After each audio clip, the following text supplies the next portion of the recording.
Hey there, home cooks! Are you ready to dive into a dish that screams comfort, family, and pure deliciousness? Today, we're making the Pioneer Woman's legendary lasagna, and trust me, it's a game changer. This isn't just any lasagna, it's Ree Drummond's magic in a pan. It's hearty, incredibly flavorful, and surprisingly simple to put together, even if you're new to the kitchen. Perfect for a cozy family dinner or feeding a crowd. The secret? It's all about those rich, meaty layers and a creamy, dreamy ricotta mixture. We're talking savory ground beef, a robust marinara, and plenty of cheese. Because can you ever have too much cheese in lasagna? Layering is key, but don't stress. Start with a little sauce, then noodles, ricotta, meat sauce, and repeat. Don't forget that generous final sprinkle of mozzarella and Parmesan for that golden, bubbly top.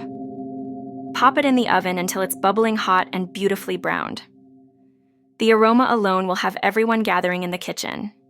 Let it rest for a few minutes before slicing to get those perfect cheesy squares. This Pioneer Woman lasagna is more than just a meal. It's an experience. It's warm, it's homely, and it's guaranteed to bring smiles to the dinner table. Give it a try this week and let me know how much you love it.